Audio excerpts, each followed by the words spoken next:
ఆశీర్వదించే మనస్తత్వం మాకు ఉంటుంది కానీ ఎవరు పాడైపోవాలని చెప్పి ఎప్పుడు కోరుకోవటం ఫ్యూచర్లో కూడా జరగదు. కాకపోతే ఆయన ఏంటంటే ఒక చిన్న వివక్షత లేపారు. అది చాలా కాంట్రవర్సీ అయింది. మేము మా పనులు మేము సాత్వికంగా పనులు చేసుకుంటూ పోతున్న వాళ్ళని మా మీద రాళ్ళు ఎందుకు వేయాలి? ఆయన ఏంటంటే ఆ సుప్రీంకోర్టు జడ్జిమెంట్ జీర్ణించుకోలేక ఈ టాపిక్ డైవర్ట్ చేశాను. అది రేపొద్దున ఆయనకే బూమరాంగ్ అవుతుంది. ఇప్పుడు ఆయన చేసేది ఏంటి? సనాతన దళితుల్ని ఆయన మోసం చేస్తున్నాడు. ఇప్పుడు సనాతన దళితులు అందరూ జాగృతం కావాల్సిన టైం వచ్చింది. ఇప్పుడు చాలా మంది మాకు ఎంతో మంది దళిత సోదరులు మేము చిన్నప్పటి నుంచి దళితులతో పెరిగాం. మా క్లాస్మేట్స్ ఉన్నారు, అందరు బాగా చదువుకున్నారు, మంచి మంచి ఉద్యోగాల్లోకి వచ్చారు. సో వాళ్ళే చెప్తున్నారు, వాళ్ళు గుళ్ళకి వస్తారు, వాళ్ళు మా ఇంటికి వస్తాం, మేము వస్తారు, మేము వాళ్ళ ఇళ్ళకి వెళ్తాం. మాకు అటువంటి భేదాభిప్రాయాలు ఎప్పుడూ లేవు. మాకు తెలిసినప్పటి నుంచి అసలు ఎక్కడ వివక్షత లేనే లేదు. ఆయన ఎప్పుడో 500 క్రితం 600 క్రితం జరిగిన సంఘటనలు పట్టుకొచ్చి ఏదో పుస్తకం, ఆయనకే నాలెడ్జ్ లేదు దాని మీద, ఆ పుస్తకం తీసుకొచ్చి చెప్తారు. సో అవన్నీ తప్పు. ఇప్పుడు ఆయన ఏమంటాడు? ఆయన జాంబవంతుని చుట్టకం కలుపుకున్నాడు. ఆయన ఓకే కలుపుకొని మాకేం ప్రాబ్లం లేదు. ఇప్పుడు ఆయన బావగారికి కృష్ణుడికి ఆయన పూజ చేస్తాడా, మేము చేస్తాము పూజ? ఇప్పుడు రావణాసురుడు బ్రాహ్మణుడు, బట్ మేము రావణాసుడికి పూజ చేయట్లేదే, రాముల వారికే పూజ చేస్తాం కదా. రాముల వారికి క్షత్రియుడు, అవునా కదా? సో మాకు అటువంటి వివక్షత ఉండదు. భగవంతుడు లాగానే చూస్తాము, అందరూ బాగుండాలనే కోరుకుంటాము. దయచేసి మందకృష్ణ మాదిక్ గారికి విజ్ఞప్తి చేసేది ఏంటంటే, ఆయన శాంతపడండి, ఆయన మనశ్శాంతిగా ఉండండి, ఆయన ఆరోగ్యం బాగుండాలి, ఆయన ఇంకా సేవ చేసుకోవాలి. ఆయన ఓకే సెకండ్ ఇన్నింగ్ స్టార్ట్ చేశారు, ఎంఆర్పిఎస్లో మంచి గుర్తింపు వచ్చింది, ఆయన మంచి మహోన్నత వ్యక్తిగా ఎదిగారు. చాలు ఆయన గౌరవం కాపాడుకుంటూ ఆ సేవలు పెంచుకుంటూ పోవాలి. కానీ ఇటువంటి రాళ్ళేసే ధోరణి మానుకుంటే మంచిది.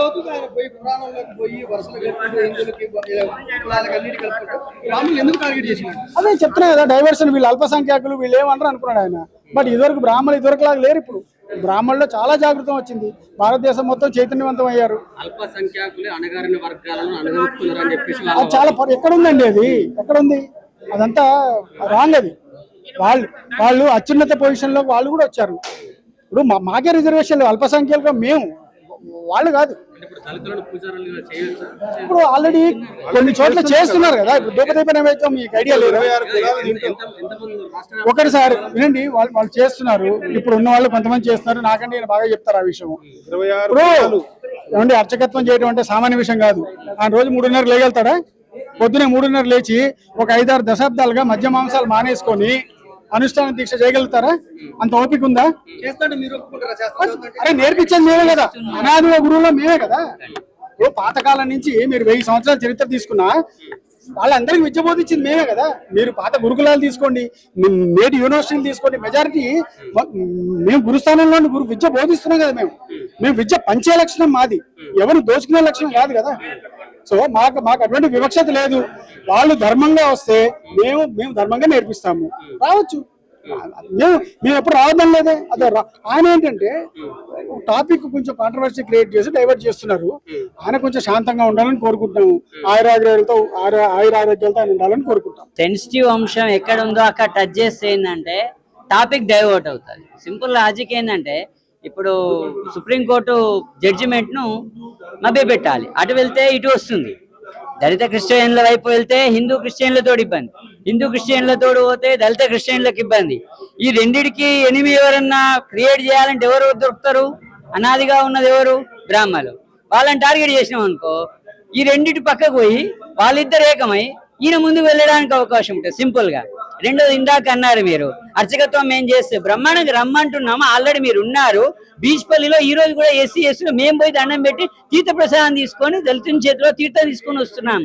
మీకు చాలా విషయాలు తెలియంది ఏంటంటే, ఈ రోజు వరకు కూడా వైష్ణవ సాంప్రదాయంలో ఆళ్వాళ్ళ క్రమం అనేది ఉన్నది. ఆళ్వాళ్ళు అంటే మతబోధ చేసినటువంటి వాళ్ళు, ఉన్నతులైనటువంటి వాళ్ళు. దాంట్లో 3 దళితులు ఉన్నారు.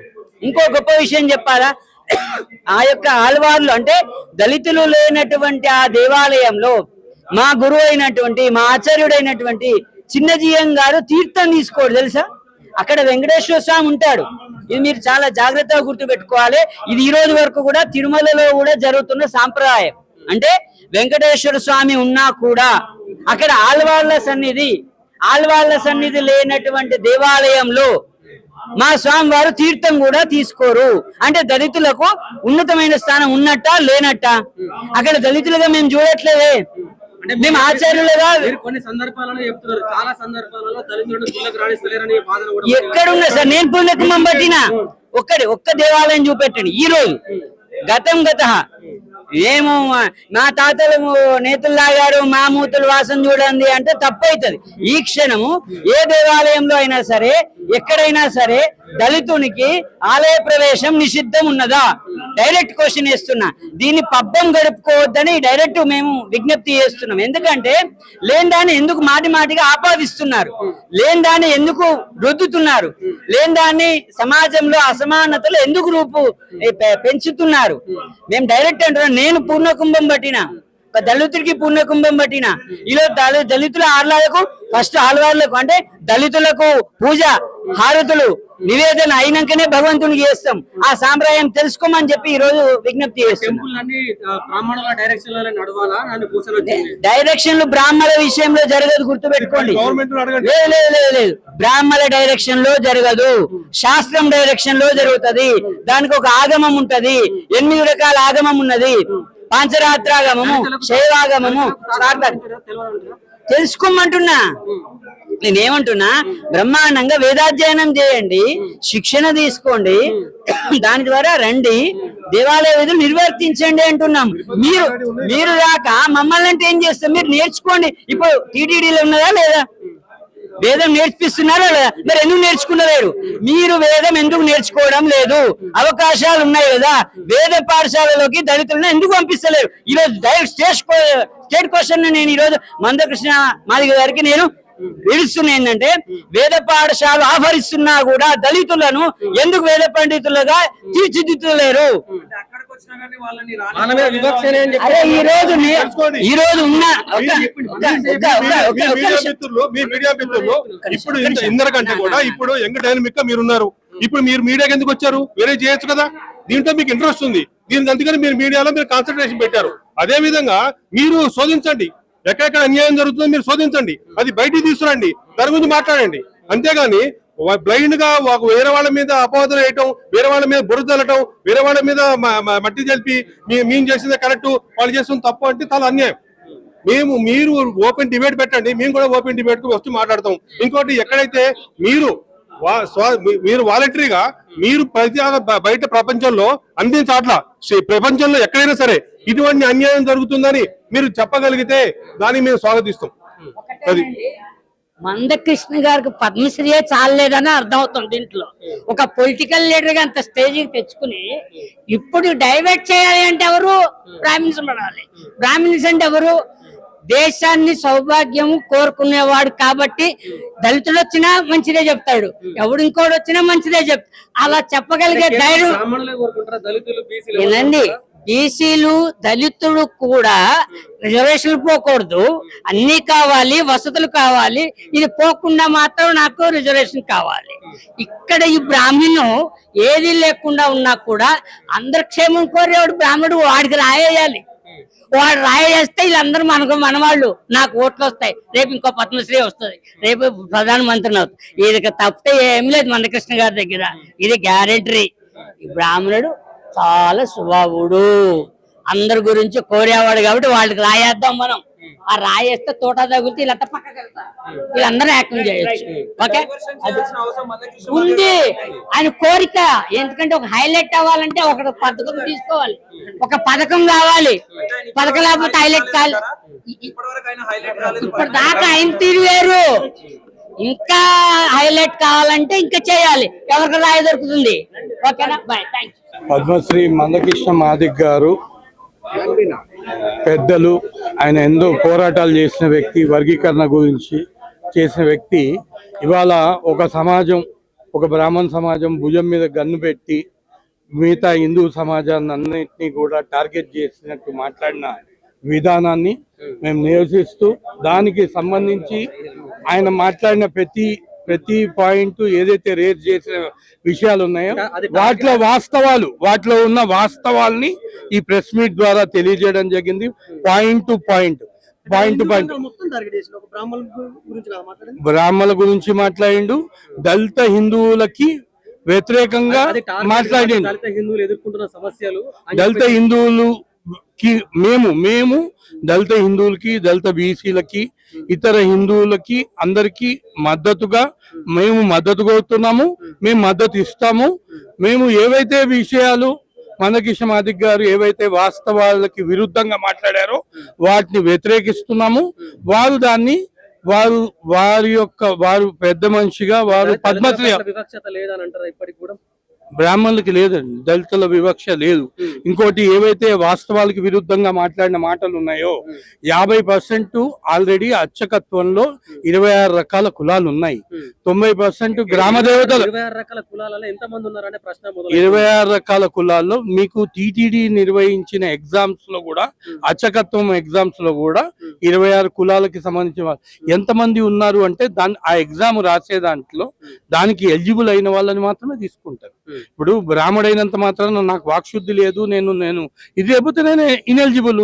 ఇప్పుడు మీద ఎగ్జామ్ రాసే వ్యక్తి ఎవరైతే దళితుడైనా, హిందూ, బీసీ అయినా, వేరే అన్య బ్రాహ్మణేతరులు ఎవరైనా సరే అర్చకత్వానికి వాళ్ళు ఆ విద్వత్తు ఉన్న వాళ్ళు, సెలెక్ట్ అయిన వాళ్ళు ఉద్యోగం చేస్తున్నారు. వాళ్ళు ధూపదీప నైవేద్యం స్కీమ్ లో 50% పైన ఉన్నారు. ప్లస్ ఇంకోటి బ్రాహ్మణులు ఓన్లీ బ్రాహ్మణ దేవతల్ని ఇది చేసుకోవడం, బ్రాహ్మణ దేవత అట్లాంటి లేదు కదా. ఆయన చెప్పినట్టుగానే శ్రీకృష్ణుడు క్షత్రియుడు, యాదవుల దగ్గర పెరిగిన భగవంతుడు. మేము ఆయన రాసిన భగవద్గీతని పాటించే వాళ్ళం, నమ్మే వాళ్ళం, దాన్ని ఇది చేసేవాళ్ళం. మేము ఓన్లీ పరశురాముడిని దేవుడుగాను, చాణక్యుడిని దేవుడిగాను ఇది చేయట్లే కదా. బ్రాహ్మణులు ఎన్నో ఉద్యమాల్లో, ఎన్నో సామాజికమైన ఉద్యమాల్లో బ్రాహ్మణులు ముందుండి త్యాగం చేసిన వాళ్ళు, స్వాతంత్రోద్యమంలో దగ్గర నుంచి కానీ వాళ్ళు త్యాగాలు చేసిన వాళ్ళలో ఉన్నారు. ఇవాళ ఫైనాన్షియల్ గా ఎన్నో రకాలుగా రిజర్వేషన్స్ లేకపోవడం వల్ల కావచ్చు, జరిగిన మార్పుల వల్ల వాళ్ళు ఎంతో బాధల్లో ఉన్న వాళ్ళు 90% పోటీలో ఉన్న వాళ్ళు ఉన్నారు. దాన్ని కూడా ఆలోచించాల్సిన అవసరం ఉంది. మీకు అట్రాసిటీ చట్టం కూడా కావాలని మీరు డిమాండ్ చేస్తారు. అట్రాసిటీ చట్టం ఎందుకంటే మాట్లాడితే ఏ రకంగా డిమాండ్ చేస్తాం అంటే, మా మీద ఎక్కడో ఏదో చేసి బట్టగాల్చి మీద వేస్తున్నందుకు, బట్టగాల్చి మీద వేస్తే అట్రాసిటీ రక్షణ కల్పించండి అని అంటాం, విజ్ఞప్తి చేస్తాం.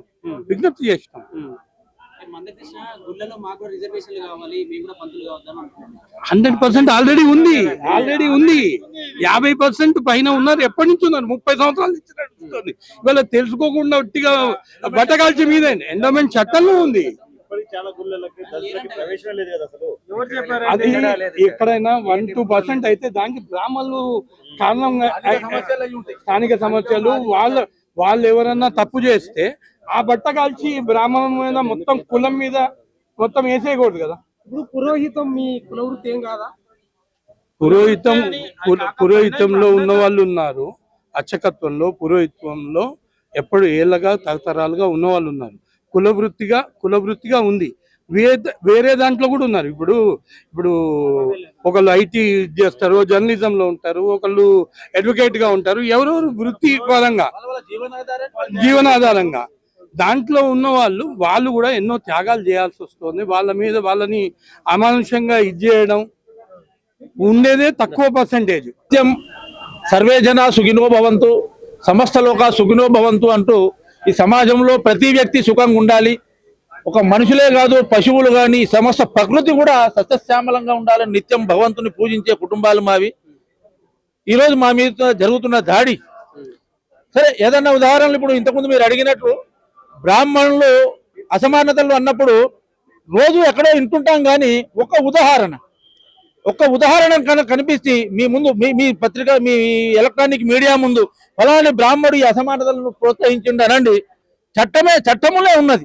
అసమానతలు ఒక చట్ట ప్రకారం నేరం. దాన్ని సాకుపెట్టి ఇన్ని చట్టాలు ఉన్నాక కూడా బ్రాహ్మణుడు మేమే అసక్షితులం. ఈరోజు మా మీద జరుగుతున్న దాడికి మీరు గమనిస్తున్నారు, మేము చాలా మైనారిటీ వర్గం. ఈ మైనారిటీ వర్గాన్ని మాకు ఇంతవరకు కూడా మీరు చూడండి, నిజంగా రాజకీయ పార్టీలను చూస్తే మాకు నవ్వు వస్తుంది. అన్ని ఓటు బ్యాంకు రాజకీయాలు అయిపోయినాయి. అన్ని రాజకీయ పార్టీలకు తెలుసు మా ఓటు బ్యాంకు లేదు కాబట్టి వాళ్ళను మేము రమ్మని అంటలేము, కానీ వాళ్ళని చూసి మేము నిజానికి కూడా వాళ్ళ అసక్షత ఉంది, వాళ్ళకు ఓట్లు కావాలి కాబట్టి మా మీద జరిగిన దాడులను కూడా ఏ రాజకీయ పార్టీ కానీ, ఏ సమాజం కానీ నిత్యం దేవాలయం మీద దాడులు, అర్చకుల మీద దాడులు, ఇవన్నీ కూడా సినిమాల్లో మమ్మల్ని అవహేళన చేయటం. ఈ మధ్య ఒక ఎమ్మెల్యే గారు కూడా ఆ మధ్య ఒక తను పాట పాడాడు, మేము వేసుకున్న షర్ట్, ఒక పూజారికి ఒక నిబంధన ఉంటుంది షర్ట్ వేసుకోకూడదని.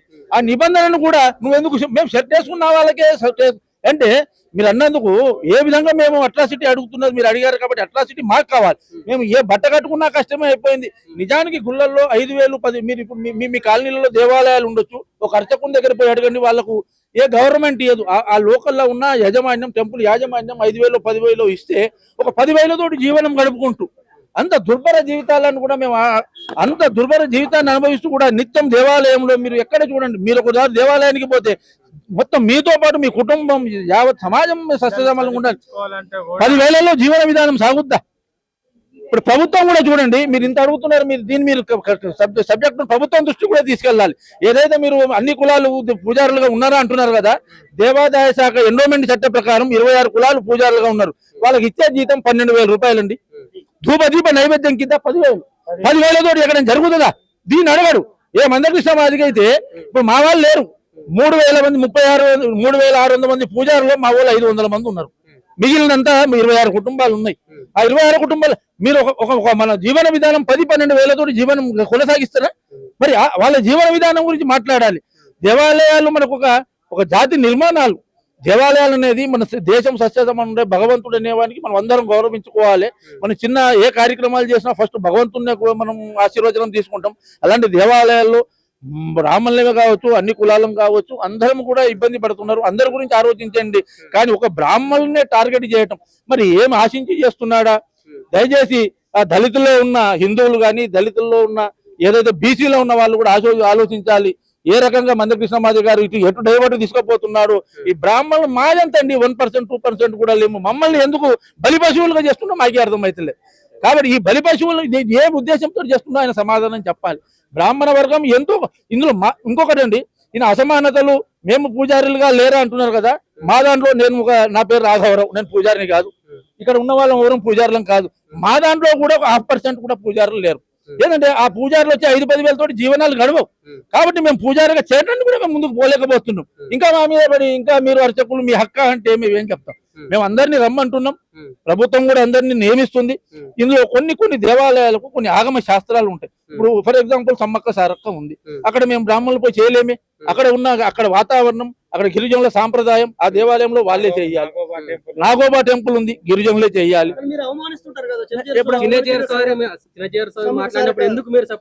ఎందుకు సపోర్ట్ చేయలేదు? మేము ఒకటి మా బ్రాహ్మణులో కూడా చిన్నజీఆర్ స్వామి ఒక్కరికే లేదండి. బ్రాహ్మణులో 3 వర్గాలు ఉన్నాయి. 3 వర్గాలు ఉన్నాయి. మధ్వాచార్యులను గౌరవించే వాళ్ళు ఉన్నారు, శంకరాచార్యులు ఉన్నారు. మా దాంట్లో కూడా మేమేం బ్రాహ్మణులంతా ఎందుకు చేయరు? నా కాలనీ ఫర్ ఎగ్జాంపుల్ లేదు, నా కాలనీలో మైసమ్మ గుడి నేనే కట్టించాం. మా కాలనీ అంతా నేను సెక్రటరీని, అల్మాజ్ కూడా అని మహేశ్వరం నియోజకవర్గంలో. నా గుళ్ళో దళితుడినే పూజారి పెట్టి నేను చేపిస్తున్నా. ఎల్లమ్మ గుళ్ళో బ్రాహ్మడు కూడా చేస్తున్నాడు. 2 పూజారులు, ఈయన హాఫ్ డే ఉంటాడు, ఆయన హాఫ్ డే. ఎప్పుడు ఇది లేదండి. ఏదో ఒక వంక, ఏదో ఒక బ్రాహ్మణుల వంశం వచ్చినప్పుడు ఏదో రకంగా మనం ఎప్పుడో జరిగింది. ఎంతసేపటికి బ్రాహ్మణులు ఈ విధంగా అంటున్నారు. బ్రాహ్మణులలో కూడా జాతి నిర్మాణం కోసం, ఈ సమాజ నిర్మాణం కోసం ఎంతమంది గోపాలకృష్ణ గోఖలే గాని, టంగుటూరు వీరేశం పంతులు గారు కానీ, వీళ్ళంతా ఎంతో ఇట్లా చెప్పుకుంటూ పోతే ఎంతో మంది మన బ్రాహ్మణ సమాజ నిర్మాణంలో వాళ్ళు ఆత్మ త్యాగాలు చేసి ఈ సమాజ నిర్మాణం కోసం కష్టపడి వచ్చిన వాళ్ళం. దయచేసి ఈ కులాల మీద మనం కొట్టుకు చేస్తూ ఈ విధంగా ఈ రోజుల్లో కుల వివక్ష లేదు. మా స్నేహితులు దళితులు ఉన్నారు, మా బంధువులు ఉన్నారు, అందరం ఉన్నాం. అందరం కలిసి సమాజంలో నిర్మిద్దాం.